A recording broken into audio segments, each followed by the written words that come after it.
RoboCop. Who is he? What is he? Where does he come from? He is OCP's newest soldier in their revolutionary crime management program. OCP spokesman claimed that the fearless machine has crooks on the run in Old Detroit. Today, kids at Lee Iacocca Elementary School got to meet in person what their parents only read about in comic books. Excuse me, Robo, any special message for all the kids watching at home? Ow. Stay out of trouble.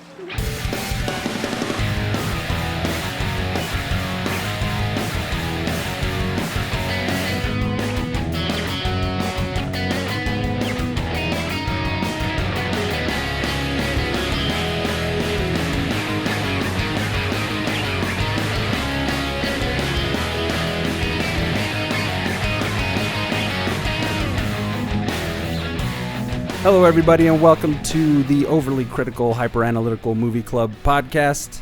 I'm your host, old Wolfie Cressington, Wolfie Cress, and today I'm joined by Matty Fitz.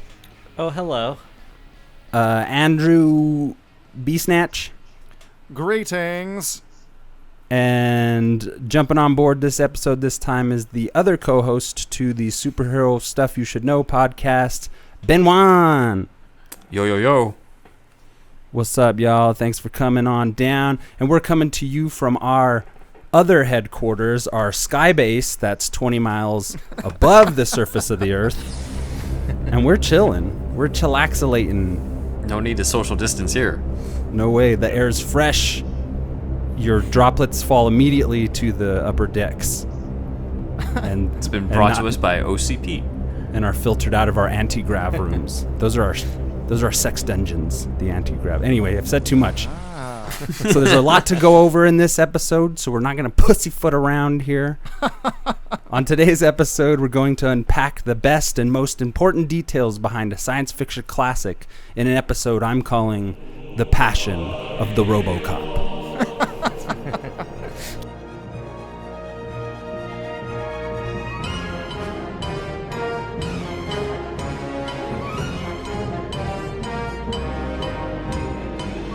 RoboCop is a 1987 science fiction cyberpunk action film directed by Paul Verhoeven, set in a crime-ridden Detroit, Michigan in the near future. RoboCop centers on a police officer named Alex J. Murphy, who is murdered brutally by a vicious gang and subsequently recreated as a cyborg known as RoboCop. Beginning, we're going to talk mainly about the themes in the first part. In the second part, we're going to talk about more of the making of the film. And the film received positive reviews and was a box office success. Roger Ebert called it a thriller with a difference. It was cited as one of the best films of 1987, spawning a franchise that included merchandise, 2 sequels, a television series, a remake, 2 animated TV series, a television miniseries, video games, and a number of comic book adaptations and crossovers. A direct sequel titled RoboCop Returns is currently in development. How the hell do you guys feel about RoboCop? Go ahead, Maddie. Well, it was never one of my favorite franchises. I was more of a Terminator guy.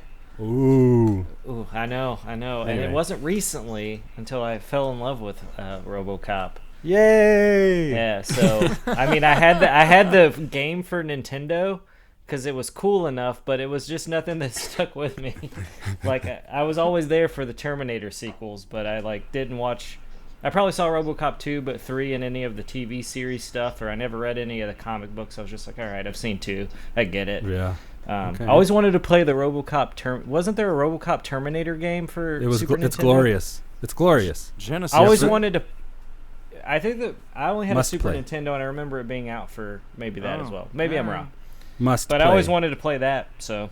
How about you, Andrew? I want to say to the whole entire listening audience, I've seen this, the most recent of everybody. I did not watch this as a kid. I just recently saw it for the first time. Don't know how I missed it. It was pretty much up my alley. It's just one of those things, I guess. But what was the question? Like, what do I overall thoughts? How do you like the film? What do you think about the guy? It's awesome. I mean, the first one especially, I think, is awesome. I think like Terminator is like the number one thing you could compare it to, probably. Mm-hmm. But like Maddie was saying, but I think The main difference with RoboCop and Terminator that I noticed was that there's like Terminator is like James Cameron's action cinema, but RoboCop is like comic book guns blowing up shit, and it's awesome. Like it's like an R-rated. It's an R-rated comic book. There's a lot more humor. Like I got the feeling that I really think that Marvel should, if they make R-rated movies going forward that are not Deadpool, I think this is kind of the formula. It's like just gory enough, just interesting enough, and just funny enough. It knows what it is. So, yeah. So yeah, Hell yeah. Great movie. How about yourself, Ben? I kind of have a weird relationship with RoboCop Ooh. simply because when I was growing up, I had this weird association with him and Batman. I don't know if it's because of the chin being exposed. So it was like a similar thing, and I'm just like, oh, it's the same thing, but also just like the weird connections that came about in terms of like Frank Miller was involved in the sequels, and then of course with the Batman stuff. So I kind of always had that weird connection with that when growing up in terms of just seeing pictures of him, but I wasn't really allowed to watch R-rated movies that much growing up. So the closest I got was like, oh, like this is the TV version, so like it's the sanitized version I can watch. So that was actually the version that I grew up with, or that I remember seeing. I don't think I actually saw the real version until this week. So like I knew what happened in the movie, but I hadn't seen how violent it actually was until now. I'd seen clips in there, so it wasn't like it was completely surprising, but I hadn't seen the full package. And I think what I ended up seeing was actually I just went all in and went with like the X-rated director's cut version, the uncut version, and I was like, okay, like even though the funny thing is like I grew up thinking have this association with Batman, RoboCop is legitimately a better movie in my opinion than the original Batman movies, just because it's just like it's got a lot of themes to it. Well, at least because I've watched so much of Batman '89 and Batman Returns that doesn't really have any more emotion to me. It's kind of just like and this happens and then this happens. RoboCop is still fresh to me, simply because of the fact that I'm kind of a combination of Matty and Andrew, where I'm like, I saw it, and then I kind of didn't see it.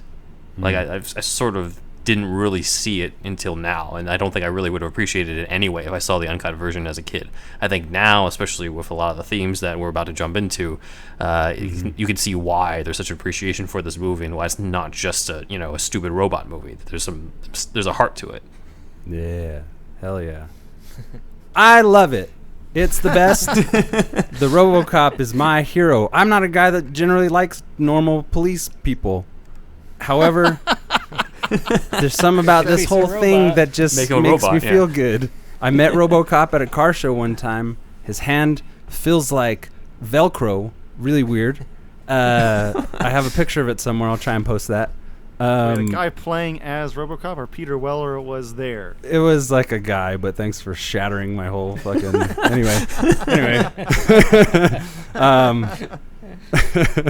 But I love RoboCop. He's one of my favorite heroes, film, cinema heroes and stuff. I think I actually saw the film in the theaters. I think my dad actually took me, and I was just a little tyke, and it didn't fuck me. I mean, you were 3. Yeah, I think he probably would have taken me to this movie. Maybe not. Maybe it's a fantasy. I feel like I saw it, and it probably would have fucked me up. Maybe I'm wrong about that. Complete opposite of my childhood. You might have seen 2. Maybe, yeah, might have seen 2 for sure. For sure seen 2. All right, I take that back because it's actually very likely that I didn't go to see RoboCop at 3. Just busting your dreams left and right over here. But I do remember since day one, I was like, I'm RoboCop. I want to be RoboCop. He's the best. So that's my answer. I fucking love that guy. And so anyway, I feel like every time I watch this movie, I'm like, man, it's just so, sadly, it's so fucking relevant to the shit that's going on today. And back in the 80s, it was a satire of like 80s excess and stuff. But now some of these themes, the guiding themes of the film, are resonating nowadays with a lot of the strife that's happening in them streets. So I wanted to put a bit of a microscope on the themes themselves, kind of get them out front, get them out of the way, and assess what makes this film important, aside from it also being a fucking awesome sci-fi action movie. So with that said, it plays on larger themes regarding media influence, gentrification, corruption, authoritarianism, greed, privatization, capitalism, identity, dystopia, and human nature. From the very first moments of RoboCop, you understand that this is a very different type of action movie. News anchors are covering the current state of the political and cultural landscape of this woe-begotten future world, where a defense satellite misfires and causes incalculable damage. And thanks to a commercial break, families engage in a board game called Nukem that gleefully sends up Cold War tensions.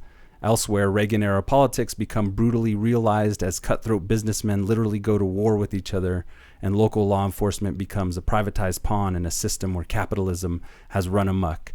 Elsewhere, union organizations, primetime television, and the debate over toxic waste and nuclear power are all sent up. Co-screenwriter Edward Neumeier says in the making of documentary Flesh and Steel that he always thought the movie was a satire wrapped in an attractive genre package. While Verhoeven has said repeatedly that he wasn't out to make a political statement. Most recently he said, "I don't make political statements, I'm just reflecting things in the culture." Huh. It's probably inconceivable that anyone but Verhoeven, a radical and loony Dutch filmmaker, could have, in the guise of an action movie, taken a look at American culture with the same insight and playful abandon.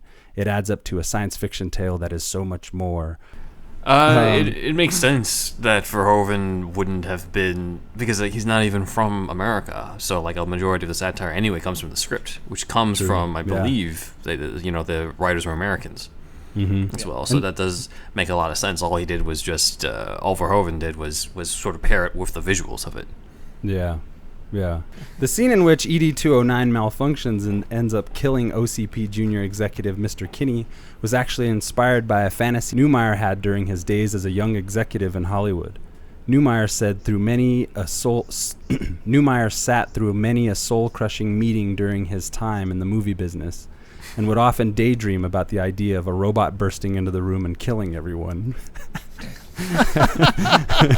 The scene, when you work in a corporate office, the scene is he says the scene is completely over the top, yet it underlines how cheap life is in the corporate world. I guess the scene was my way of saying goodbye to my life as an executive.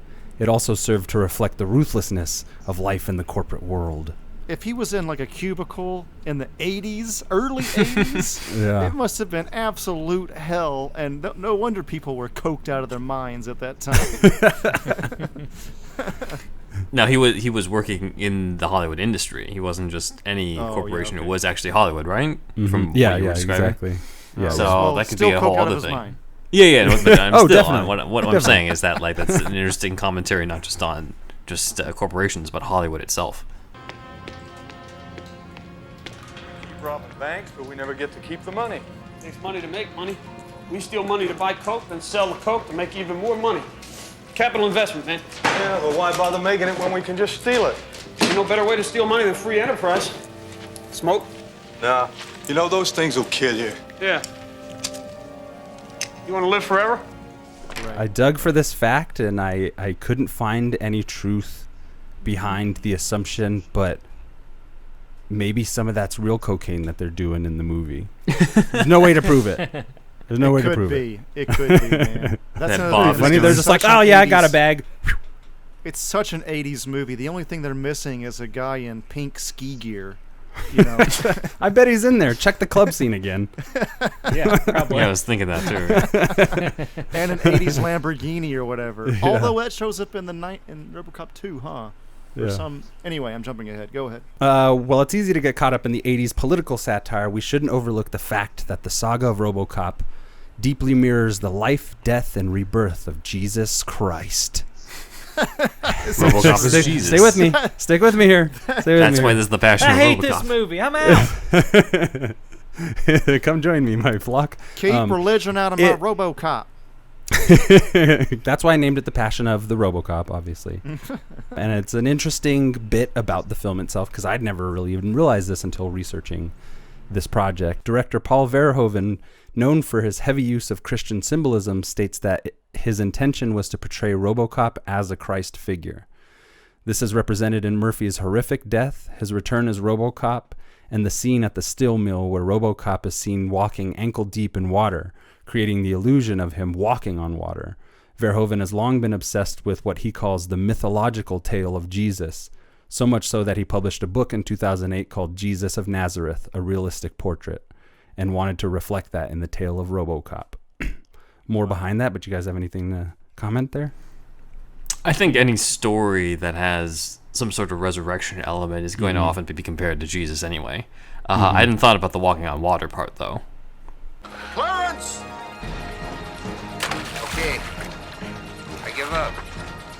I'm not arresting you anymore. Hey. Oh, wait a second. I usually pick up on stuff like that, but I had absolutely no idea that was part of this whole thing. Yeah, and it goes deeper. In the documentary Flesh and Steel, Paul Verhoeven talks a little bit at length about this, and I'll cover that here in a second. But if you want to see the words out of the man's mouth, go to YouTube and watch the Flesh and Steel documentary. When people asked Verhoeven why he was spending so much time on the hyper-violent sequence in which Murphy is executed by a gang of thugs, Verhoeven responded that you can't have Christ come back without the crucifixion. A shotgun blast that turns Murphy's hand into kibble stands in for nails in the palms, and Verhoeven instructed the secondary goons to laugh like jackals, mimicking the fabled response of the Romans to Christ on the cross. Wow. Damn, that's pretty cool. Actually. Watch it again, it's fucking nuts. I saw the director's cut too, so I saw those pieces just pop off. Yep. It's more his vision, absolutely more his vision. The director's cut has so much more to offer from his perspective, the way he made the film. So definitely, if you can watch it, do it. While watching the movie, I was like, man, I love gratuitous violence. Yeah. I fucking love this. Yeah. As you'll probably see in many of his other films, especially his other films after this, hyperviolence is the name of his game. Mm-hmm. On the Blu-ray, Verhoeven also assumes that when Christ returned, he would be something of a Che Guevara figure and would have probably instructed his followers to take up arms, just like RoboCop.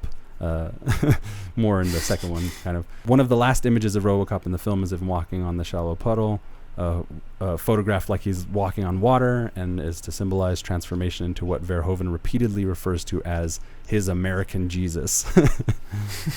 Since he's carrying a big fucking gun. That's this guy's words. I just thought it was good to add. Another thing that the original RoboCop doesn't get nearly enough credit for is its revolutionary attitude towards the gender divide. In an early sequence, Murphy walks into a locker room of the Detroit police station where he's just been stationed, with both male and female officers changing openly in front of one another. There's no sexualization of the scenario, and Murphy doesn't bat an eye. As Verhoeven says on the commentary track, we tried to introduce gender neutrality into the locker room, but it went by so fast. If he had his way, he would have had more nudity in this film. He was actually going to throw in a love affair between Lewis and Murphy in a version of the script they went back on. I was surprised that wasn't there more watching this. I mean, I'm glad it wasn't, because that stuff can take over. Yeah, between Lewis and Murphy. Yeah, but it's just a trap people fall into often, I think. Yeah, I think it's just because we're so used to seeing that Yeah. it's almost like you expect that to happen. Verhoeven has kind of a fascination with this idea of desexualized nudity, as you see in Starship Troopers in the shower scene. I was just thinking that, man. Yeah, Neumeier wrote that as well, so they worked together again. Nice. And they expanded upon this idea with that scene in particular. There's a whole bunch of dialogue between the different male and female characters, and that I saw in the theaters. My uncle took me. I think his Europeanness showing through there. Just I know it's definitely part of German culture, and I mean, probably more European than American, because we're known to be Puritan, right? Mm-hmm. And to just be a little bit more progressive in that way. I mean, a lot of the beaches, a lot of nude beaches, definitely a lot of topless beaches for women. It's just not that big of a deal. Plus, you have places like Israel already having co-ed armies right now, so it's not really that crazy of an idea. And a lot of the times people are only turned on to things because they're taboo. So if you take that away, it becomes less creepy. Mm-hmm. So, I mean, I get where he's coming from with that. And that's honestly, dude, I don't even know if I fucking noticed that. It happened so quick. Yeah. Yeah. That's great. Even more powerful in terms of its depiction of gender neutrality is the character of Lewis, played by Nancy Allen. The character is introduced kicking a thug's ass, and since she's wearing a helmet, her gender isn't specifically revealed until the end of the sequence. She's slightly bulkier with a short, androgynous haircut, and never, either before or after his transformation into the metallic crime fighter, is there any hint of sexual attention or implied romanticism. Nancy Ellen had to get her hair cut several times until it was short enough for Verhoeven because he wanted to completely desexualize her character. Interesting. Yeah. It would have been weird if there was more sexual tension once he turned into RoboCop. I find her foxy. You couldn't stop me there, Verhoeven. But yeah, go ahead. Ain't nothing stopping this boner. I was watching the documentary about how Verhoeven liked to cast people who were known for a certain type of role. So Nancy Allen was known to be like the cool, popular girl in movies, and he's like, no, she's gonna be this. She's got to cut her hair, and then God, what's his name? Dick, the main villain guy. Ronnie Cox. Yeah, Ronnie Cox. He was always like, I guess, some kind of guitar player, country guy, on the farm, and then he's like a super piece of shit in this movie. So I thought that was pretty interesting, the way he casts characters. Yeah, definitely. All good choices, I think. I mean, this is right. even better than I thought it was gonna be. Like, as far as, I mean, Jesus shit and like Interesting progressive subtext. Yeah, Yeah. I don't know. Yeah, Hell yeah. all that. It also had heart. Goddamn, RoboCop had some heart. 80s action movies were known for a lot of things, but an overabundance of emotional depth was not one of them. There is, however, a quiet sensitivity to RoboCop, and one that Neumeier admits on the commentary track often comes across during the movie's less violent scenes. In the movie where an unstoppable killing machine has crisis of conscience, on one of the documentaries, Weller notes that the linear thought process is gone, but the sense of humanity is there. By comparison, similar action heroes of the period, portrayed by people like Arnold Schwarzenegger and Sylvester Stallone, seem positively robotic, and the movies they starred in felt aloof and detached. RoboCop, for all its sly winking, was also a deeply felt, highly emotional piece of popcorn entertainment, a rarity for the time, and one of the reasons, all these years later, it's so special. Those are the words of Drew Taylor. Thanks, Drew. Good writer. One thing I always like, to go into the remake for a second, the thing I like is like there's a shot where he sees himself without the RoboCop outfit on, and he has to deal with like realizing that he's like a human robot sort of, and I kind of like they don't do that in this movie, and it's one thing I liked about the remake a lot, and I wish there would have been a little more of that, like him struggling with like him being a machine now. But there's also a lot going on in this movie, so I get that like you can't do everything you probably wanted to do in a script. So I wanted to bring up that exact thing. Do you feel like there's a full character arc with Murphy or RoboCop in this movie? Yes. Because at the end of the movie, jumping ahead, spoilers if you haven't fucking seen it. Stupid people. With this audience. Movie. Yeah. Not that it's uncommon. But at the end, he addresses when fucking, who's the main head of the company? I forgot the old this guy's man. name. Yeah, the old man. And we'll just The call old him shooting, son. We'll call him the old man for right now. He asks him, "What's your name, son?" And he answers as Murphy. When in any other instance, maybe he would have answered as RoboCop. So I think that seals the arc. When she calls him Murphy, when she calls him Murphy earlier in the precinct, he doesn't even answer. Okay, so it's losing. So the whole theme. Well, I know there's a lot going on, but the theme with Murphy basically is you lose humanity, and the arc is regain humanity. Basically, right? That's essentially what we're talking about. Exactly. Yeah, definitely. Yeah, because it's like he was not willing. His programming wouldn't let him do certain things. Like he couldn't really go after Boddicker when the guy was begging for his life to him when he raised the factory, and then he's hampered by the whole thing about the fact that Dick Jones is an executive at OCP, and then pretty much in the last 15 minutes, all gloves are off. So he regains his humanity basically by via killing Lewis? People. Oh no, just by killing a lot of people. He goes to the house. He has those flashbacks, those memories. He holds the photo up, and he's starting. The memories are what kind of unlocks his humanity again, or reminds him that he is who he is. Especially the other moment when he sees that he is deceased, essentially after he runs through the computer system. Yeah. See, that shit is great. And then speaking. Definitely great. But speaking to what Matty was saying, there is that moment when he looks in through the mirror and you can kind of see that he's registering all of what's gone on. Because up until really that point when Lewis has to rescue him, and after he's had some revelations throughout this story. Up until that point, he hadn't had the mask off really, and so he hadn't really even known that he was, he's coming to grips with the idea that he is Murphy because of his programming, I guess. So that's the only time. Go ahead. Sorry. It must be on one hand, it must be horrific to see your body like that. Your brain, you don't even know how your own brain's working. Yeah. Even less than you were when you were really a human. And then, two, I guess grateful because it's like your second life, because he definitely would have died otherwise. So, and I think, and circling back around, I think there's also an element of body horror in RoboCop. Oh, yeah. Well, definitely, right? When the guy gets the toxic waste spilled on him, he turns into like Melt Man. Oh, yeah. Dude, I love that. Yeah, totally. Makes my day. Makes my goddamn day to see just that scene. Splatter, sploosh. Oh, man. We'll talk about that in a minute. I miss that. I feel like that captured the imagination of people in the 80s, and we don't see that as much anymore. Like even like Homer working at a nuclear power plant. I feel like the whole nuclear waste thing is not like a thing anymore. Yeah. Cool. Good call. Yeah, I think maybe you're right.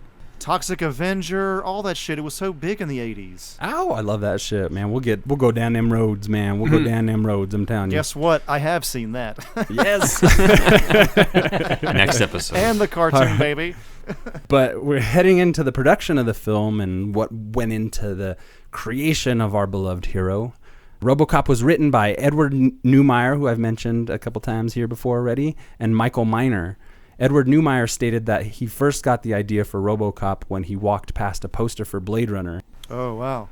He asked his friend what the film was about, and his friend replied, "It's about a cop hunting robots." This then sparked the idea for him to write about a robot cop. Wait a second. So scriptwriter Edward Neumeier got the idea for RoboCop while working as a script reader and junior executive on the Warner Brothers studio lot, just next door to where Ridley Scott was filming Blade Runner. Coincidence. Yeah, it was said that at night he would go and help out on the production and help work on props. So Neumeier already kind of had an inside track on what was going on at this point. Nice. RoboCop came into my head as a title, and I saw the character in this kind of bluish armored thing, Neumeier told The Dissolve. He was a policeman who was also a robot, and he was looking at this strange human race. It was an AI idea, like, why are people the way they are, and what was the most science fiction notion of it? That's cool. Yeah. At the same time, music video director Michael Miner had been working on his own script for a film titled Super Cop, about a seriously injured cop who becomes a cybernetic police officer. The two later combined their ideas and RoboCop was born.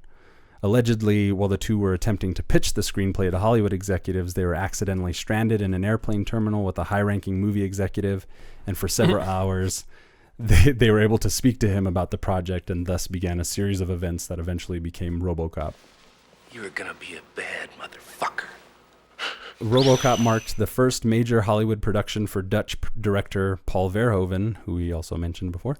Although he had been working for more than a decade and directed several films to great acclaim, Verhoeven moved to Hollywood in 1984 to seek broader opportunities than he found in Europe. On the documentary, he talks about how he hated the way that they regulated what films got made and what didn't, because it was all government funding. And so he could do stuff, but he couldn't access the amount of violence and production value that he wanted. And so he was sick of it. Freedom. On the Criterion edition audio commentary, Verhoeven recalls that when he first glanced through the script, he discarded it in disgust. Afterward, his wife picked it up. She read through the script and convinced him that the plot had more substance than he originally assumed. And so after he read it again, he was like, oh shit, yeah, there's a lot to be done here.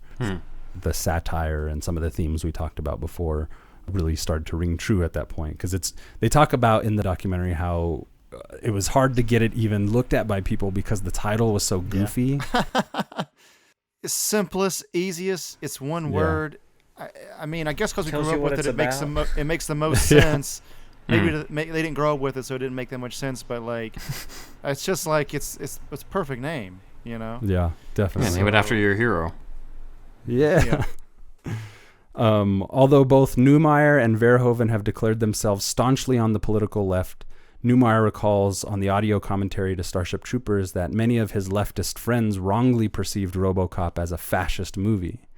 However, on one of the Blu-ray documentaries, producer John Davison describes the movie as having a liberal viewpoint, but in the most violent way imaginable, and dubbing it fascism for liberals. There's something cathartic about the violence in RoboCop, particularly in the now unrated version, with the splatter of it all making the story even more impactful. Again, those are Drew Taylor's words.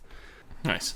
Not that I'm, in love with Drew Taylor or anything, guys. He just, he wrote some stuff and I didn't have to work as hard. So into the casting, baby. You got to get the perfect fucking person to be Robo. Doesn't seem like it's just a chin. You got to find that perfect chin, baby. And that's exactly what they did. The perfect chin. Paul Verhoeven initially considered Rutger Hauer and Arnold Schwarzenegger. He'd worked with Rutger Hauer on most of his earlier films, as well as Michael Ironside, who was considered for the role of RoboCop as well. Ironside was also originally considered for the villainous part of Clarence Boddicker. He later portrayed a similar villain in Verhoeven's Total Recall. Coincidentally, Kurtwood Smith, who plays Boddicker, was considered to play the villain in Total Recall. So there's a lot of script trading around in the time. A pretty exciting time, I think. Mm-hmm. Some of the best fucking 80s sci-fi movies. Yes. Arnold Schwarzenegger was also suggested, as I mentioned, but the filmmakers dismissed all them motherfuckers because they realized that they were going to have to get somebody who was leaner to fit in this suit. Else you put this big bulky suit on top of a big bulky guy, he's going to look like Robo Turd. That could have been at the suggestion of Rob Bottin, the effects lead on this. I could be wrong about that, but you're probably most definitely right. That's like an FX guy's practical effects guy's comment right there, I think. Oh, right on. Because look at Doug Jones, all these like suit guys, they're always super skinny now, and they hadn't. I guess they were starting to finally make these inroads to directors saying, "Hey, don't get this big guy anymore. We can't work with this as much." So maybe it's Bottin. I don't know for sure, but it just seems like that. And the only other thing I got to say is, like, Peter Weller is, the main pictures I've seen him in ever is just him as RoboCop. Okay, I didn't know he was fucking like 120 pounds. He's so thin in this movie. I was like, what, is that him? Yeah. That's funny. So when they found Peter Weller, he was a method actor known for playing everyman type of characters, and he was cast as Murphy / RoboCop because he was, as Andrew said, a $120, soaking wet. At the time, he'd most recently starred in another fucking sci-fi classic of the 80s, The Adventures of Buckaroo Banzai in the Eighth Dimension. Oh yeah, we're gonna do that episode. Don't worry. Oh yeah. I'm surfing right now. I'm surfing. I could see Rutger Hauer doing it, like just with Schwarzenegger doing it. It just seems like he's gonna do that, and Terminator. It's very uncreative. Sure, I guess, but it's just he's too big too. I don't know. I think we got the probably the best that we could have asked for. So absolutely, yeah. So yeah.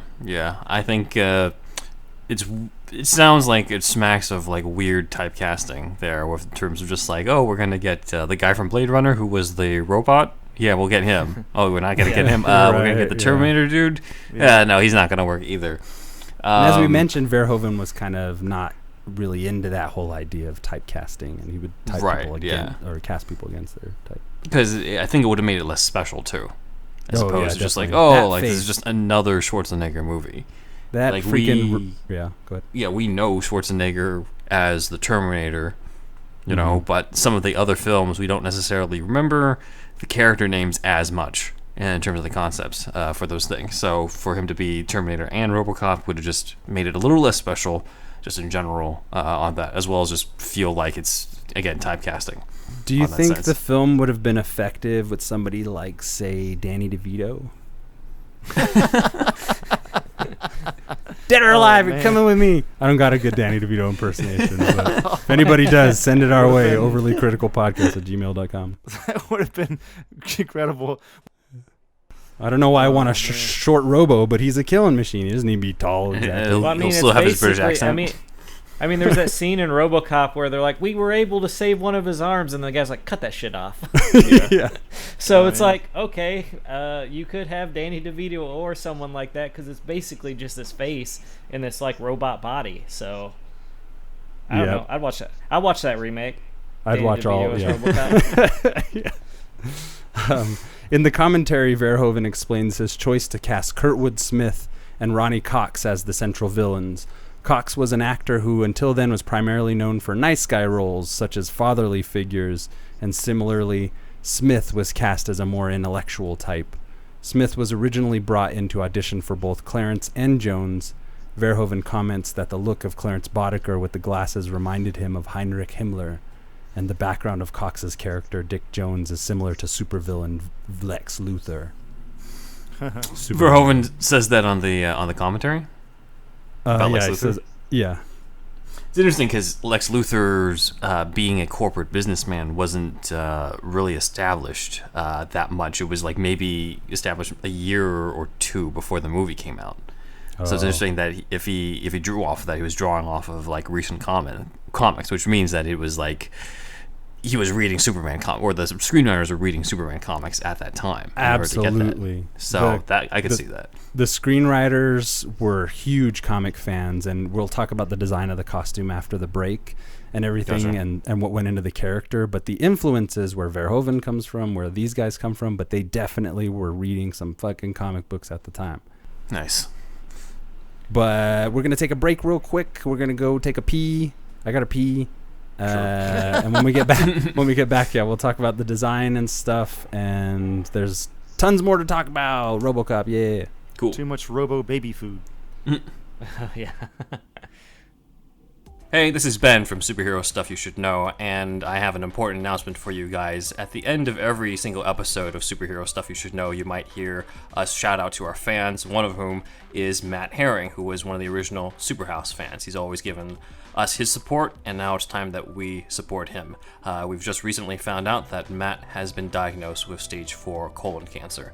And as a cancer survivor myself, I know personally that there's a lot of emotional and financial strain that comes into that.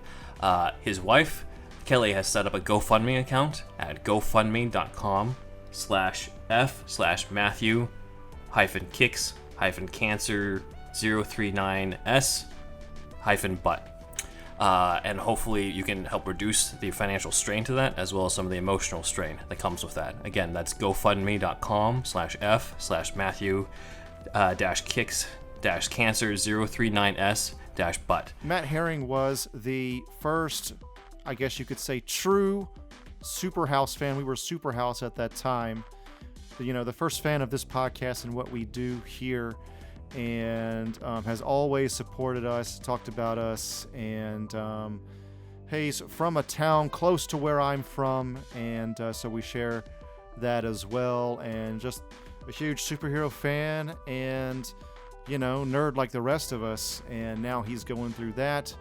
And if you could donate just at least any amount of money to that link that Ben just said, that would be truly appreciated. Just hang in there, Matt. You'll beat this thing soon. Hey everybody, this is Andrew from Superhero Stuff You Should Know, and we are proud to be the latest addition to the Greenlit Podcast Network. If you're a superhero fan, our show will put your knowledge to the test. Did you know Tim Burton almost made a Batman musical? Or how Superman almost had a love story with his own cousin? That's disgusting. But it's true. We cover it all, mixing clips with commentaries, sketches, and impersonations. So tune in to Superhero Stuff You Should Know, available on iTunes, Spotify, and YouTube, and everywhere you get your podcasts. If you like what you hear and want to support this show directly, go to patreon.com/Overly Critical Podcast and become a $3 scholar. You'll get a shout out on the show, a mention in our YouTube content, and the opportunity to pick a topic for the show. Also, please join our Facebook group at facebook.com/Overly Critical Podcast and get in on the conversation. Cool. All right. Welcome back, people. We hope you enjoyed those messages. I got a snack, drank some water, peed. It was good. So now we're going to talk about what went into creating the motherfucking RoboCop. As Verhoeven has noted, the two chief influences from a design and performance perspective was the creature Gort from The Day the Earth Stood Still. Ah, yeah. And more importantly, Fritz Lang's monumental 1927 masterpiece, Metropolis. He calls the RoboCop character on Flesh and Steel a male version of Fritz Lang's robot. It makes sense. Yeah. Yeah, cool. The decade had earlier seen the release of Ridley Scott's seminal Blade Runner, in which robots wrestle with existential alienation, but they look very much like humans. What made the lead character in RoboCop so groundbreaking was that it was a robot that looked very much like a Cadillac, that grappled quite violently with the fears and desires more closely associated with humanity. So Verhoeven had like a real kind of classy angle. He was coming from baby. The real scholarly. I like those like purplish accents in the sheen or whatever. The I burnt think that's chrome. Such I think a that's cool called. Little, really cool little design element there. Yeah, I do too. On the back, it's like really cool. You can see it really nice when he's in the firing range and all the cops come running over. You get to really see that tint very nicely. Yeah. I love that shit too, man. I love that color. Anyway, in contrast to what Verhoeven said, the look and characterization of RoboCop was inspired by British comic book hero Judge Dredd, as well as Marvel Comics superhero Rom. They also say Iron Man was a big influence here as well. Both Rom and Iron Man and Judge Dredd comics appear when the dude comes in to rob it. Yeah. And he tries to buy the Iron Man comic, or pretends to buy the Iron Yeah, Man he comic. does. The actor who played the robbery character was actually, I believe, the stunt coordinator, and convinced the production team to have RoboCop essentially send him through that glass freezer or whatever he bashes him through. Yeah. So the writers were reading a lot of comics, so a lot of that went into the script. The way that they have been known to describe it to some of these executives, and Paul Verhoeven early on was, very much based in the comic book world and using the big, bombastic comic book kind of personality. But also I think the Judge Dredd angle and some of the design elements like ROM and stuff might have come from Rob Bottin.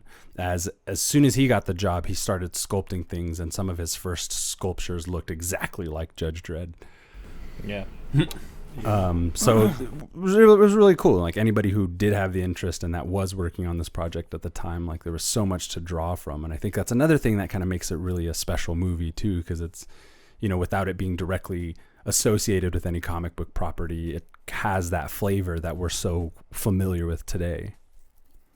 Just from the effects side too, it's like sometimes the effects don't hold up the test of time, but goddamn, like every single one of them in this movie, because Bottin, he's the guy that did The Thing, and he really was like the fucking man, especially when it came to like R-rated effects. I think so. It's I don't even know. I'm not sure why he left the industry at sometime. He's the in guy 90s. that disappeared, right? Or they think he. Yeah, he's still alive, but he just left the industry, and I need to look up why that is. But he's no longer making any movies. I think Maybe it was because of RoboCop, because probably apparently his experience on that in the Flesh and Steel documentary was not very pleasant at all. Oh, oh really? Yeah. Yeah. He clashed with the director. He didn't want to show up on set when they were filming with the costume. He literally got to a point that he was sending in people to work on it. Go ahead. It's because like Verhoeven, like no one knew what they wanted, and they'd be like, "Oh, we want it to look like these like Japanese comic book robots," and he's like, "No," and so it was just like Verhoeven didn't know what he wanted, and no one really knew what they wanted. And then I feel like by the time he finished it, he just couldn't stand seeing Verhoeven or any of the producers. So he just wouldn't show up to set. He would just had this. I think they call him like the Robo Team, and those were the guys who like refitted everything to fit Peter Weller, and were there to do like all the touch-ups for RoboCop, because he just wouldn't be there on set. He had such a bad experience with like the, I guess, unprofessional side of Verhoeven, and just not knowing what needed to be done, So yeah, that's crazy. That's true. Man. A budget of up to $1 million was allotted to the completion of the suit, making it the most expensive item on the set. A total of 6 suits were made, 3 intact and 3 showing damage. Pricey suit. Well, you look how beautiful it is. in the light. It's really, really well done. And, yeah, doesn't get much better than that, really. Bottin himself had produced early design sketches for the suit's prototype that the studio accepted enthusiastically, albeit with the request of some minor adjustments. Rob, Paul Verhoeven, and Edward Neumeier came up with the concept of the suit being more an outer shell with very little of the actor's actual face being visible. Bottin explained the basis of the design. It's meant to look very speedy and aerodynamic. All the lines are measured to go on a slant. Forward, forward, forward. All the lines were geometric and complement every shape on the body from all angles. When Verhoeven came on the project, he requested numerous design changes, additions to the suit which looked more like machine and than man-like.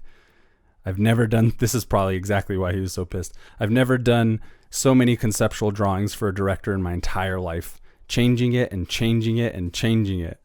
However, the design ended up bearing a closer resemblance to Bottin's original design. Damn. RoboCop looks the way he does because that's the way a man's body works, says Bottin. Although we went through 50 different variations developing his character, everything came back to man-like. It's definitely a guy in a suit, which doesn't belittle it any. The suit itself was attached to the actor in sections to where the helmet. Peter Weller wore a bald cap that allowed the helmet to be removed easily. After almost 10 months of preparation, the RoboCop suit was completed based on life casts of Peter Weller and Bottin's 6-foot clay models. The suit's color was supposed to be bright blue, however, it was given a more grayish tint to make it look more metallic and produce less glare on the camera when it was being filmed. Ah, so like a police blue at first. Yeah. Peter Weller had, in the meantime, hired Moni Yakim, the head of the movement department at Juilliard, to help create an appropriate way for him to move his body while wearing the RoboCop suit. He and Moni had envisioned RoboCop moving like a snake, dancing around his targets very elusively. The suit, however, proved to be too heavy and cumbersome. Instead, at the suggestion of Moni, it was decided that they would slow down RoboCop's movements in order to make them more appealing and plausible. Filming stopped for 3 days, allowing Peter and Paul Verhoeven to discuss new movements for the suit. Yeah, and then so they got the suit the day of the first shooting, and it took them 11 hours to get Peter Weller in the suit because they had to readjust it. And then he was like, they get him on set, and he's like, dude, I can't even fucking walk downstairs in this thing. Like, I prepared for months on how this dude is supposed to move, and I can't do any of it. So they had to shut down for 3 days so they could readjust how RoboCop moves in the movie. It's crazy. You'd be surprised how little people talk to each other. Yeah. I don't know how they thought he could do the snake-like movements in a huge robo suit. Yeah. Plus, also the idea that he's a robot, like you don't really think of him moving in any other way. Like the way he moved in the movie is like perfect. You wouldn't think there would be any dispute about that. Yeah, potentially they're thinking it's advanced robotics, he'd move faster than a person, he'd this and that, which is something they actually kind of did in the remake. They make him a bad motherfucker. That's the thing that I always like. I was never a fan of RoboCop because I was like, oh, if he's like, why does he move so slow? If he's like this super enhanced human, it's, anytime you read a comic with someone with the super abilities, they're always faster than us. And I was like, yeah, he's durable. That's one reason I like the remake a little for aspects is because he could move faster. I was like, this is a RoboCop. So into filming now that we got our fucking badass RoboCop costume. Looks great. Wouldn't you all agree? Turned out well. Yeah. I mean, the other thing to bring up is how seamless his face goes into that back part. Just talking about effects wise. Yeah. I mean, that's the makeup. I feel like I don't know. I mean, I'm not an effects artist myself. I'm just around it in the world, sort of. A regular Joe. But it is very seamless. Literally seamless. How it goes into the back like robotic area from his actual real face. I think that was that's cool to me. I think that was it's done well. So cool thing about that, or a little cool factoid about that, is you'll never see a shot where RoboCop is actually taking the helmet off or putting it on, because actually the prosthesis there is too big to fit under that helmet. So when he takes the helmet off, you see him go reach for it or whatever, and then it cuts away, and then when he cuts back, he's already lowering the helmet in front of him. Same thing with the costume itself. Anytime he's driving, the leg pieces are not on there, and Peter Weller's actually sitting in just his underwear with the top of the armor in the car because he didn't fit in the car. Filming began during the summer of 1986 and lasted from August 6th until mid-October. The scenes depicting Murphy's death were not filmed until the following January, some months after the principal shooting had ceased. They did that because Paul Verhoeven wanted to spend a lot of time on that particular scene and getting it right. That was his crucifixion scene. So already they had been going over budget and behind schedule. The filming was a notoriously grueling process, as stated in the documentary by many of the crew members and cast members, with producer John Davison stating that he'd never work on another picture again after RoboCop was finished. He ultimately worked on a few more after that. He did Starship Troopers and stuff like that. But it was said to be fucking horrible. Oh, but anyway, they held off on doing that very end scene so they could go back to the studio after they've done principal photography so they could get the money that they needed to execute it correctly. So they kind of dangled it in front of the studio being like, you don't really have a movie without this scene.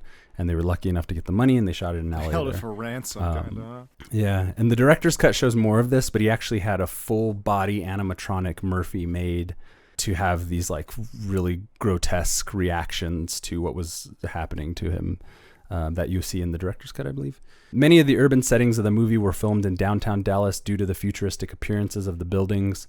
The front of the Dallas City Hall was used as the exterior for the fictional OCP headquarters, combined with extensive matte paintings to make the building appear taller. Weller later revealed that during the filming, he was losing 3 pounds a day due to sweat loss while under the RoboCop suit in 100 plus Fahrenheit degrees. Peter Weller was hot as fuck in Dallas, which doubled his Detroit, Michigan, the old Detroit that we were looking at. What year is this supposed to be, by the way? Although the writers have never publicly stated what year the film takes place in, through the timeline given in the film and novelization that it takes place over the course of November 2043 to February 2044. Makes sense. However, other dates have been used in other works in the franchise. The Marvel Comics series places Murphy's death in 2015. RoboCop Prime Directives places Murphy's death in 1990. An official Pinedale Memorial Hospital badge from the production contains an expiration date of 9/27, and the remake takes place in 2028. So that would be 9/20/27? Something like that. Okay. I'm not good at dates, bro. Don't expose me. Don't expose me, my date. As well as being boiling hot, the suit took anywhere between 6 and 11 hours to get into, as Matty mentioned, and came complete with specially made rubber foam hands that were almost impossible to grip anything with. Also, later into the production, they actually had to build in an air conditioning unit into the suit. Before that, they were using like big fans and like air conditioners just blasting him between takes and things. The result of his not being able to grip anything was pure torture on set at times, with one scene in which Weller's RoboCop catches a set of car keys, proving particularly difficult to master. He says, "Thank you," as he's walking by, catches them. Yeah. Looks fucking cool. Looks slick. Looks like no time at all. 100 takes later. In the script, RoboCop is on his way to confront Dick Jones and asks the squad sergeant, played by Robert Dupuis, to throw him the key, that he needs a car or whatever, and he throws him the keys. The only problem was that Weller just couldn't grab it in time and time it to catch the keys, meaning the scene required some 50 takes before the actor managed to get a grip on him. That equated to an entire day of filming. Though the end result was pretty fucking worth it, baby. Verhoeven's like, we will get this. Right. Yeah. In Europe, we do 100 takes just to get warmed up. Now we're It's a like, month why behind. are we behind schedule? Now we're a month He was behind. Kubrick, Weller was Shelley Duvall. Reed, Yeah. he needs a car. Thank you. Sure. Anytime. So speaking of the visual effects, going into the visual effects section of the film, the Ed 209 stop motion model was designed by Craig Haynes, who also built the full-size models but as impressive as they looked, the full-size ED-209 was too cumbersome to be used for many of RoboCop's action sequences. They actually made a full model that was supposed to work, like a big action figure or something. But awesome. So they had to get Phil Tippett in there to do some stop-motion animation and do to scale stop-motion models of some of the sets and of ED-209. Phil Tippett at the time was a veteran stop-motion animator who was previously responsible for the four-legged AT-AT walkers and the two-legged tauntauns from The Empire Strikes Back. Makes a lot of sense.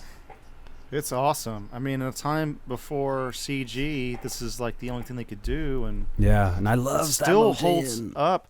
Only thing is, it still has like the movement is still kind of off, but you just kind of forgive it because it's just so it's just so well done in every other way, So I don't know. I'd like for them to bring that back, but we just don't see it as much anymore, Yeah, especially interspliced when you have like so much CG and stuff. It'd be interesting to see somebody take that technology and kind of modernize it. They do it in. You do get that. They do it in The Mandalorian some as like reference to. Yeah, it's really hard. I was watching that gallery show on Disney Plus. It's really good if you like effects stuff. It's amazing. Not to get off topic, but that's the most recent that it's been done, and it looks sick. But it's expensive, I think, and that's why they don't do it, because CG is so much cheaper. That makes sense. It's so tedious, for sure. Yeah. Yeah. As one of the set pieces of the movie, the ED-209's look and animated sequences were under the close supervision of director Paul Verhoeven, who sometimes acted out the robot's movements himself. ED-209 was voiced by producer John Davison. Davison and Tippett would go on to collaborate on many more projects. The design of ED-209 was based on the Vietnam-era Bell helicopter and the rear legs of a Zentradi battle pod mecha from Robotech. Wow. Which I always liked. Those chicken feet is what we used to call them back in the day. I used to think ED was pretty adorable. I actually used to feel very heartbroken when it was squealing on the top of them steps. Dude, I think it's so funny when it all of a sudden like has this like animal voice. I was like when it falls over and it's like a like a sad puppy or cat or something. I was like, what the mad, fuck, bro? I love it. Like, why would they program that one without any human components to feel shit? But and then they play that up in the movie too, as like how Dick Jones wasn't even trying to make an effectively useful product. He was just going to get into a contract, and they were going to run the contract as long as they could on this shitty product, which is ultimately its demise in the film. Some of that animation or the stair scene and stuff, they talk about how Phil Tippett in Flesh and Steel, they talk about how Phil Tippett would lend these like little idiosyncratic movements to the thing to make it kind of his signature animation style, I suppose. And when the ED-209 could have easily just stepped on the thing and fell over, but he has it like reaching for a step and trying to figure it out for a second. Yeah. So and sick. Those comedic moments lent a lot to these scenes, I think. Oh yeah, and there's like two RoboCop stop motion scenes. One is where he pushes the ED's gun to blow off the one gun off of his hand, which I think looks sick. I would love them to have done more of that, but I bet they felt like they couldn't get away with it or something. But I think it looks so cool. I guess there's more scenes with that little RoboCop puppet as well. I'm not sure if they turn up in the director's cut or if they're on deleted scenes, but they were filmed, and they did like a scale model of Robo as well, which I bet is fucking the best action figure ever. Yeah, I bet. In one scene, one of our favorite scenes, we've already kind of brought it up, Emil, the henchman Emil, he attempts to run down RoboCop, but instead accidentally drives into a vat of toxic waste, causing his flesh to melt off his face and off his hands. These effects were also conceived and designed by Bottin, who was inspired by Rick Baker's work on The Incredible Melting Man. This was a really cool, like, they didn't have to do this, I feel like, but it's so cool that they did, and it's just like 80s movies just going that extra mile, you know, like really, like we love this script, and we're gonna do everything we can to make this thing awesome. And like, I don't know, I feel like if this was done today, be like, that came out of nowhere. But it's just like they would. This would cost too much, and to make the effects, it's just the effects budget's it's already over budget. Yeah. You know what I mean? but they were like, no, this is gonna be cool. Let's do it. You know. So I don't know. I thought it was fucking sweet, and we need to have more toxic like adventure type shit in our movies. I think. Keen to create the illusion of someone's muscles quite literally melting from their bones, McCrane was initially decked out in the actor, his last name is McCrane, was initially decked out in saggy latex prosthetics to give his appearance a droop down quality, as if all his muscles were starting to slide off his skeleton. I love how his henchman buddy is like, "Don't touch me, man." He's like, "Fuck that." Yes, that got me thinking man. too. Maybe it's just a stone thought. I was like, man, they really aren't friends. They're just fucking on a job and don't fucking touch me. I'm just going to say, because I'm a safety boy, probably wouldn't be touching either one of you, but I love you all. Yeah. If we were melting, right? I mean, yeah. At this point. I mean, I don't know what's going to happen. Yeah, are you kidding me? That's a different circumstance going on there. Yeah, it would be the same. A dummy resembling a mule. A dummy resembling a mule was created for the moment he is run over and is designed so that the head would pop off on impact, while balloons filled with leftover food from the on-set catering truck were thrown at the windshield for the gruesome reverse angle. The Motion Picture really? The Motion Picture Association of America pushed to have the scene cut, citing the extreme violence, but the filmmakers stood firm, pointing to the initial test screening reactions, and saw many cite the scene as their favorite. Hell yeah! What were you gonna say, Andrew? Kevin Smith talks about he had to do this for one of his movies where you literally are like, you're kind of like your own lawyer in front of the judge, giving your own defense, and like the MPAA is like, you know, they're the judge, and I don't know, you have to just like show your case, and it's just like a little movie court. Interesting. You know. Do you happen to, did they give any tidbits on that very lifelike Dick Jones that falls down to his death? Oh, God, his arms are so long. You know, Oh, yes. I thought that was it. Is that just I me? didn't- I know what you're talking about. Not proportionate to his body at all, those arms. Well, if There's you YouTube look, comments on that ending being like, he could have just grabbed the ledge if his arms were that big. I bet you, Yeah, right. I bet you it's actually to scale, because if you look at Dick Jones early on, there's a full body shot of him, and he has pretty long arms. But what I think happened is the lens that they used distorts it somewhat, so they're already long, but I think it makes them look even longer. I've always noticed that. I'm like, they need to Lucas that shit right there. I was gonna say, I'd love to see a cut with just that fixed, because everything else I'm pretty good with. Yeah, I believe it was another effect of just one of Phil Tippett's animations. But other than that, I didn't find anything deeper as to why it looks so funky. We ran out of money. Just put together the dummy and just throw it at Yeah, him. just do it. Oh, fine, fucking Who gives fine. a fuck about arms? But yeah, I'm glad they kept that Emil splashy scene in. That was great. Spring in my step. I didn't know when you hit someone that had been covered in toxic waste, you just explode. So Skabloosh! Apparently, yeah. Oh man, it's nuts. It's nuts. Cautionary tale: don't get anywhere near no toxic waste. It's bad unless it turns you into a superhero. I guess it's a gamble. Anyway. It's a gamble, really. Okay! Now I gotcha!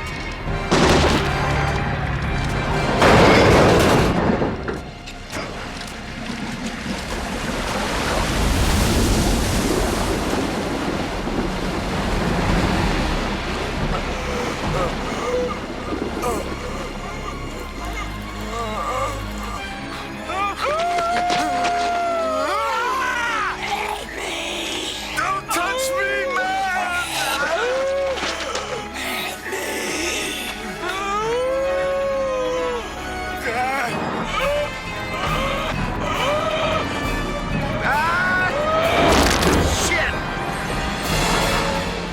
The film initially went through 11 different cuts before it was given an R rating from an X rating.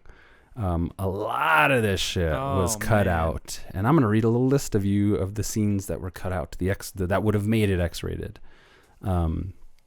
And they're also presented in the uncut version of the movie, which probably most people are watching that version now. Like, who wants to watch the fucking censored shit? Anyway, that's the one that's on the Blu-ray collection that I have. It's just the uncut version. Yeah, It can be found most easily on the Blu-ray, and I think there's a couple box sets that have it.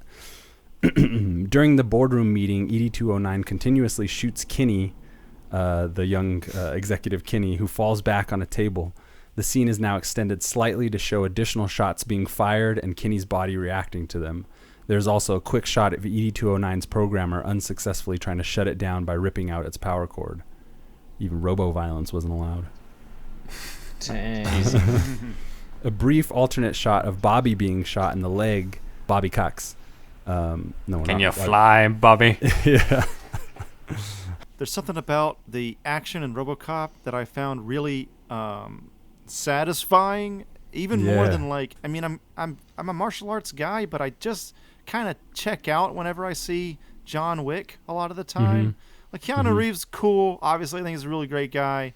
I love that he keeps reinventing himself. That shows that it's another example of nice guy winning in Hollywood. I think that's awesome. How many times has that guy reinvented himself, you know? But like I don't know, like they're all right, but like anytime they shoot a big ass gun or blow up a big ass robot or something, maybe it's a sci-fi aspect or something, but I just find it so satisfying in RoboCop, you know? That was just really cool. Yeah, definitely. It's incredible. It's like, you know, it's like what they're saying. It's like that. It's a popcorn flick through and through, but you know, just has that little bit more. You know, it's as if popcorn was healthy or something. It's good for you. So talking still about the scenes that were cut out of the original cut that can now be seen in the uncut version that would have made the film X-rated. We also have Murphy's death scene is the most altered scene in the movie. It was the one they spent the most time on, really, besides the 50 takes of the keys catching, it seems like. His right arm is shown being shot off completely after his hand gets blown away. In the theatrical cut, you just see now that his arm is gone as well. In the final seconds of his murder, the camera spins around Murphy as he writhes in pain, and that was going to be some of that animatronic kind of stuff.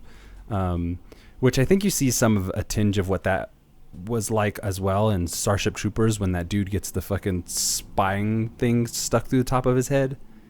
Yeah. And you get that really like horrific like latex mask face or whatever it is. Ugh. So I like... Go ahead. Oh, also in Total Recall when he's like exposed to the atmosphere on Mars. Right, yes, like you're right. Oh, because it's not really Schwarzenegger doing that stuff for, you know. Right. Holding but his it's breath. like he had like a theme through these like 3 sci-fi flicks that he like made, because after that he hasn't really made any sci-fi flicks that I'm aware of. I mean, maybe he did, but it's weird. He had this time where he's like RoboCop set him on a path. Yeah, he did Showgirls and everybody hated it, and then he came back with Starship Troopers, and then after that he did The Black Book, I think was his last kind of big release, as far as I remember. I think there was maybe some other, anyway. In the final seconds of the murder, camera spinning rather than pain. Clarence shoots him in the head, and a hole appears. This shot was achieved using sophisticated animatronic puppet of Peter Weller, controlled off screen. An overhead shot also shows the bloody aftermath of what has happened to Murphy as Lewis looks on, shocked at his dead body. So we just get the shot of her like running up and cowering near his body, which is pretty gory to begin with, but then to see that upward shot with all the blood splattered everywhere. Don't they like one shot takes a whole arm off? Yeah, it's like cartoonish in that way. I felt like, and it's like the kind of like, what do you call it, like a horror comedy kind of thing. But I was just thinking like, what gun does that? But it's a future gun, I guess. I don't know. But it's cool. Shotgun with I don't know, buckshot at close range. I don't know. I never. It's a hell of a shot. I mean, but that's part of the gratuitous violence that I like, that I was talking about earlier. Yeah. You really needed to know, Andrew. You really need to know that he's dead. Yeah. You really need to drive that point home. Yeah. I think, even though I'm not a big fan of Family Guy, I think one of the best send-ups of this scene is in Family Guy. It's just like an unending, like, blah, blah, blah. They show the scene on TV or something. It's pretty funny. But yeah, it was, imagine seeing that shit for the first time. It's like, please stop, you're killing him. Yeah. Anyway, the last scene that was taken out but eventually put back in was when Clarence Boddicker is stabbed in the neck with RoboCop's info spire sticky thing. There's a shot of him holding his neck as he turns around and blood spurts out of the wound, and it splatters all over RoboCop as soon as he like yanks it out. I think that's the most cool common scene. version now is the uncut version, honestly. Yeah, I think That's the one most I saw. people are seeing that Yeah. at this point. Yeah. Yeah. So those scenes were cut out, and then after 11 fucking edits and X ratings, they were finally able to get an R rating after cutting out all these scenes. So here's some more stuff that's more like trivia and behind the scenes, little tidbits of the movie. Verhoeven also added the humorous commercials throughout the news broadcast to lighten the mood throughout the film and distract from the violent aspects of the film momentarily. Yeah, they were kind of like groundbreaking for what they were and the way that they broke in and out of the film. Doesn't quite break the fourth wall, but it really sets the tone for how satirical, like leaning into the satire aspect of it, which I guess makes some of the violence that ultimately turned out in the theatrical cut like okay or work because it's all over the top. Only thread that I can draw here, well, not the only one, but what came to my mind was, in like the boardroom and like some dude gets shot up, and then they're not like these like business dudes. They're frightened at the time, but then like just a scene later, if I'm remembering correctly, they're kind of already composed again. Like they're just kind of like cold personalities.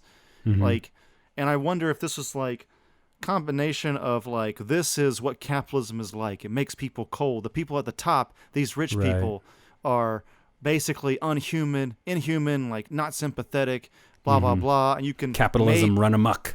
And then obviously ads are related to capitalism. I don't know. I'm kind of grasping at straws here, but when I was watching, at least I was like sort of trying to make a connection there, and maybe there's something of a connection. I don't know. I just thought that was what like an interesting way to open a movie. Yeah, right. It's like a news report, and I was like, is this how this movie starts always? Because I guess in my head I always skip to, meeting who RoboCop's gonna be, Yeah. But I was like, so weird. Like rewatching it this time, I was like, that's so weird. Yeah.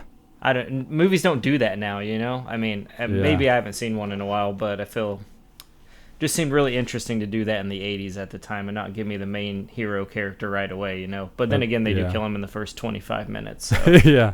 It sets the pace. Verhoeven had said that he wanted to like have all the shots moving, use Steadicam a lot so he didn't like slow down the pace too much. So I think when those commercials are kind of intercut to the pace of the rest of the film too, it just keeps that energy moving, but also does provide that break from just like the obliteration and destruction of everything else. Also, I grew up, I think people in the South love saying, "I'd buy that for $1." And I just I never knew, I didn't know where that came from until I saw this movie a week ago. Yeah, so it's a common in-joke with RoboCop fans. I'd buy that for $1. And yeah, you can often hear people just say it and like, wink at each other or whatever. Yeah. It's fucking funny. People in the film's future universe find this show humorous, and the star is the goofy Bixby Snyder, played by S.D. Nemeth. Neither the name of the show nor the character are ever revealed in the movie, although girls are heard to greet him with Bixby and Happy Birthday, Dave. On the DVD commentary, Edward Neumeier comments that somehow the explanation and history of this television show was never included in the script. A deleted scene, however, from the DVD finally reveals the show's name to be It's Not My Problem. This is also a reference to one of the film's major themes of greed and personal satisfaction. Yeah. I love how fucking crack up everybody gets when I'd buy that for $1, like it's funny to us as the audience, but just the response it elicits in the characters in this world is like, it's effective and kind of grotesque. I love it. Another little tidbit. In addition, the character Barbara, the secretary of OCP Vice President Dick Jones, whom Boddicker lasciviously hits on, is played by Joan Perkle, who's actually his real-life wife. They met on that set, and that line was improvised. Oh, wow. Boom. Nice. Kurtwood Smith. Pimpin' ain't easy, baby. But it's worth it. Paul Verhoeven has a couple cameos in the movie. He plays a maniacally dancing character in the background of the club scene. And then also he's one of the criminals that RoboCop sees on the computer system when he's running through it. Oh, nice. The point of view shots from RoboCop include references to MS-DOS, which would have probably been pretty advanced at the time. Fuck yeah, bro. This is before even Windows. This is insane, man. They didn't even have a fucking OS at this time.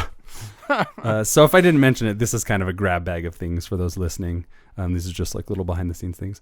For the theatrical trailer, Orion Pictures used the music from Terminator, which had already been out since 1984, which was also a movie about a cyborg, as we all know, played by Arnold Schwarzenegger, which is kind of interesting considering that the music, we haven't even talked about the music, honestly. Sorry, the music is done by Basil Polidorus, a fantastic, amazing soundtrack. I listened to it while doing the research for this project numerous times. The RoboCop March theme, as it's titled, is one of my most favorite pieces of music in the world. What do you guys think of the music before we move forward? No, it's sick. I don't know, man. It just encapsulates. I mean, that's like when you hear it, you're like, oh, RoboCop. RoboCop's here. RoboCop's here. Who's playing RoboCop? Who's got RoboCop on? I hear it. It's great when there's a piece of music that just encapsulates the character. Like you can turn your head and be like, who's got RoboCop on? You know, it's the same way with like Terminator, Predator, any of those. Anytime I hear any of those sounds, I'm like, oh, someone's watching Predator.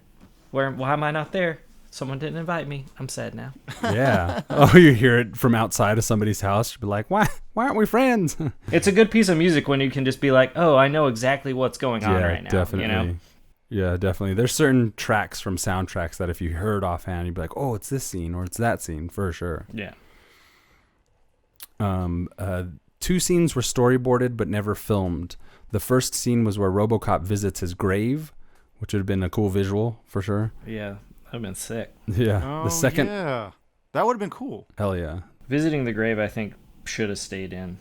Yeah. Yeah. Dramatic. I think it would have been much better than him like scrolling through the computer system to see that he was dead or something. But I guess maybe it was easier just to write that instead of. They'd have to change location too. You know, Right. they're already there at the police station or whatever. So. But it's a definitely more powerful image if he's actually there. So yeah.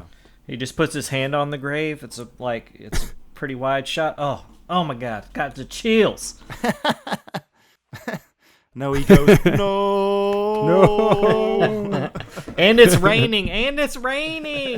Oh, the gun holster itself, the gun holster itself was a standalone piece that was not integrated into the suit.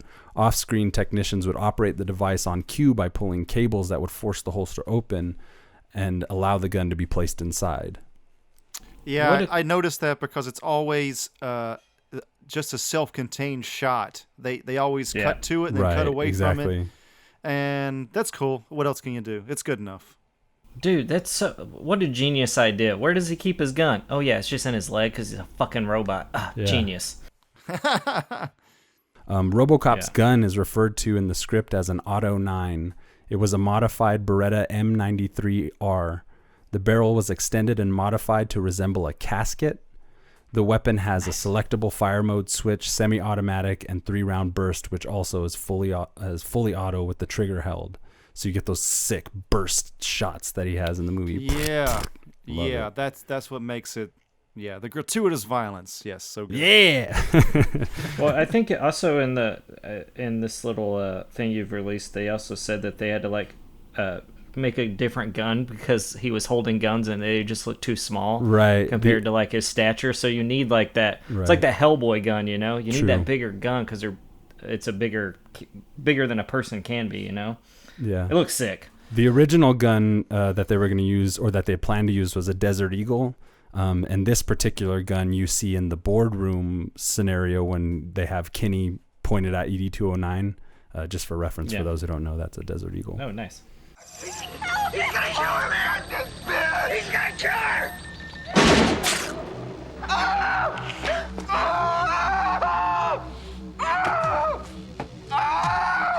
Your move, creep. After Clarence was taken to the precinct, he spits blood onto the table demanding for a phone call. This was not in the script, but was improvised on the spot by Kurtwood Smith. Has that great reaction from Sergeant what's-his-face He's like, ugh. It's pretty awesome. Dude, Kurtwood Smith just improvising all over the place. He's bad. Doesn't even read the script. He's bad. Jeez. The Tigers are playing tonight. That's my dude. Anyway. To shoot the scene where Ed 209 falls down the stairs, Phil Tippett and his team just got the small replica model, put it on their small replica stairs, and they just fucking pushed it down. Which is evident, you can see in the thing, and it works to good effect. That's but awesome. It's funny because I think initially in the documentary, I think they mentioned how they initially were kind of like trying to animate how that was going to look, but they're just like, fucking toss it. Which is good. It worked. I wonder how many times they tested to try to like make it fall more naturally. Or, or react or something. I'm sure interesting they're like, footage. Fuck this, just push it down the stairs. Yeah. It's gonna break. We just push it, and it'll look great. Writers and producers were concerned that cops would be offended by their portrayal on screen, but on the contrary, during screenings, they said that cops loved it. They loved the portrayal. There's a story on the documentary about like that when they were filming RoboCop, because of all the explosions, like on the nightly news, they'd be like, and there's this movie being filmed and it's causing all this trouble. So I'm sure they were like, here's a free showing, cops, because I'm sure we caused you a lot of stress. The body count of the film is 30. 30 people die in this movie. Seems low. Chiodo Brothers Productions fabricated and animated the dinosaur puppet used in the 6000 SUX commercial. The dinosaur itself was animated by Don Waller, who also had a cameo in the same sequence, reacting to the rampaging creature in a tight close-up. The Chiodos brothers are famous for making the killer clowns from outer space. Yes. Wonderful film. Wonderful and I classic. think they did also Terminator Ninja Turtles 3. Really? I think so. That's probably the least of the movie's problem. Anyway.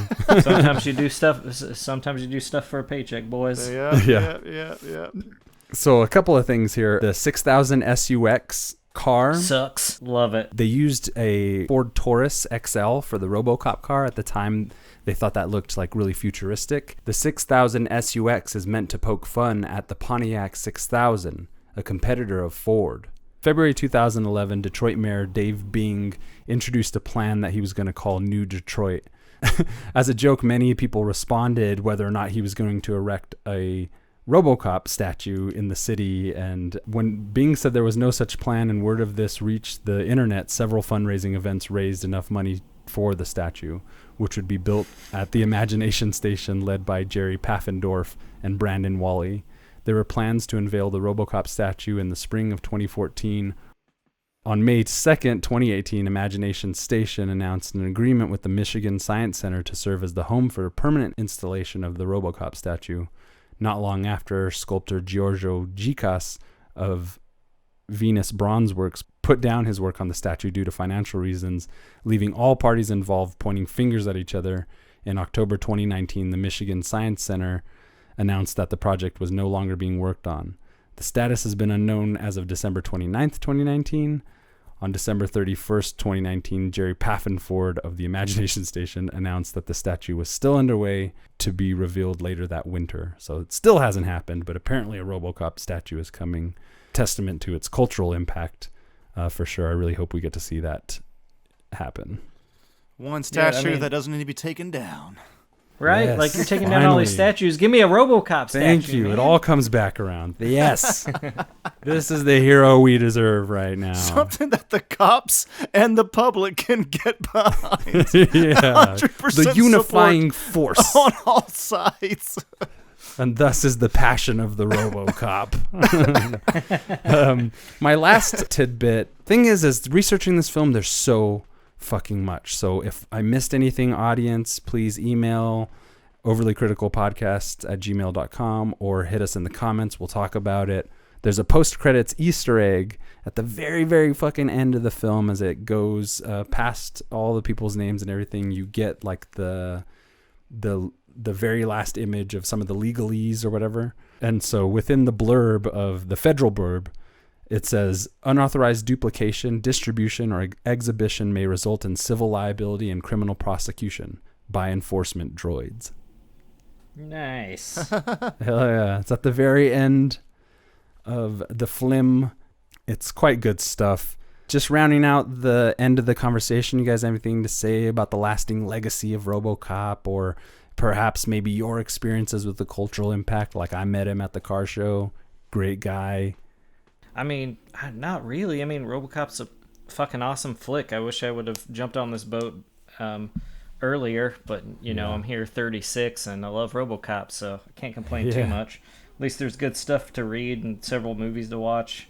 Hopefully RoboCop Returns, or whatever the fuck that was supposed to be, comes out. I'd like to see Peter Weller play RoboCop one more time. Ooh. I was kind of weird going into this because just like with the current climate and everything, I was like, ooh, how's RoboCop going to hold up to all this? Because it's like RoboCop.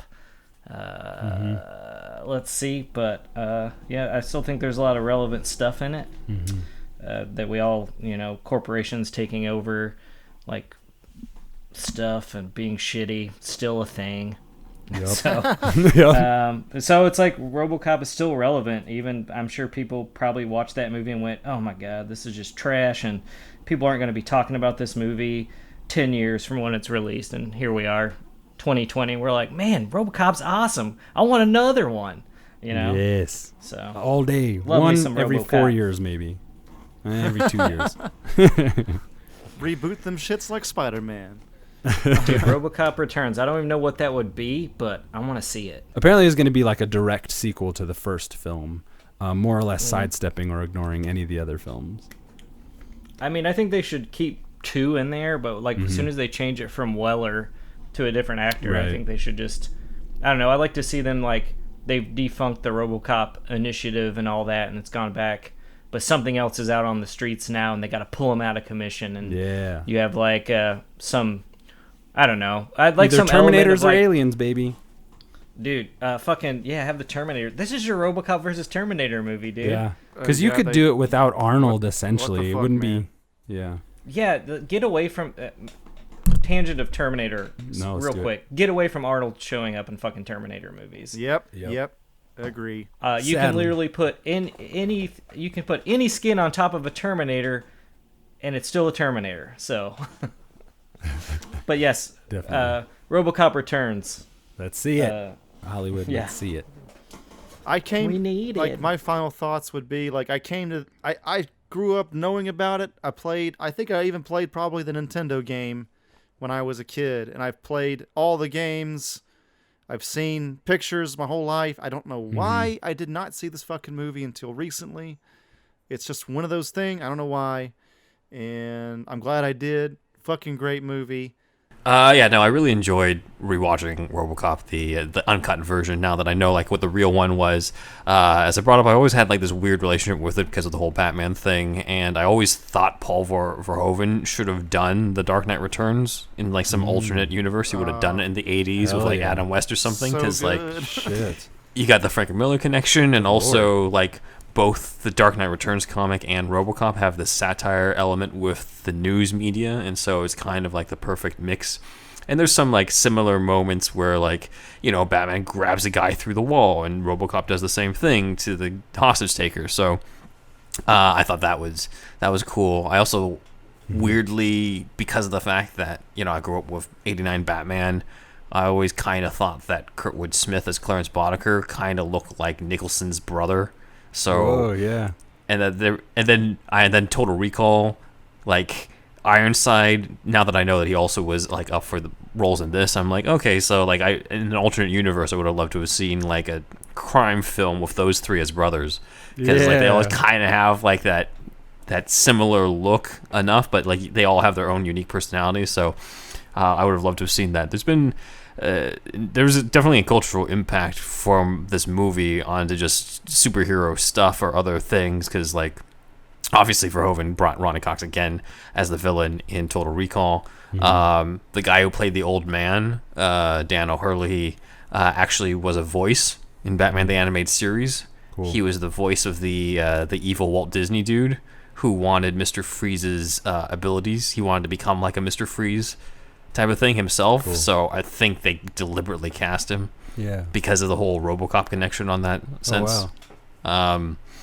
And then I guess since I'm on the topic, other sort of teasing superhero stuff you should know type stuff, since that's our sister podcast. But other Batman connections,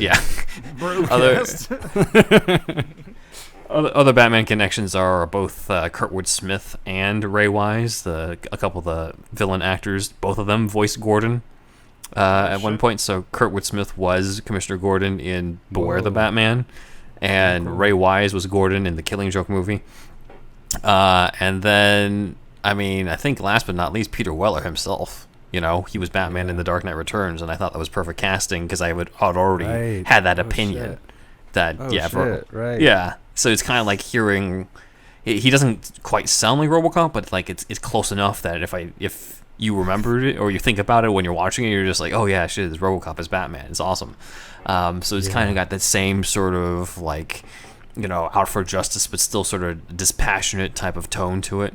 So he's not quite robotic, but he's still like definitely, sort of disconnected from humanity sort of feeling to it. So I always like the sort of little connections between the two characters on that. So loved rewatching it. Thought it was great. But anyway, definitely RoboCop for me has always had like this really lasting impact. He's to me one of cinema's greatest heroes, along with a pantheon of others that we will cover on this show. Nice. But he just has a real special place in my heart. That music gets me pumped. This film, I'm surprised to realize how powerful it is upon every rewatch, and how much more it has going for it, which is why I wanted to do all the deep stuff right first and then break down all the more behind the scenes stuff. And my sources for this episode, just to run them down and get them out here, is the IMDb page for RoboCop, the Wikipedia page for RoboCop, an article by Screen Rant called 18 Things You Probably Didn't Know About RoboCop or some shit like that. I'll put the links up. The RoboCop Fandom Wiki, an article by IndieWire called 10 Reasons Why the Original RoboCop Can't Be Beaten by the Remake. Ooh, firing shots. Anyway. The RoboCopArchive.com, which is a great website. If you're just interested in like a nice RoboCop experience for a few minutes, go to that website. It's great.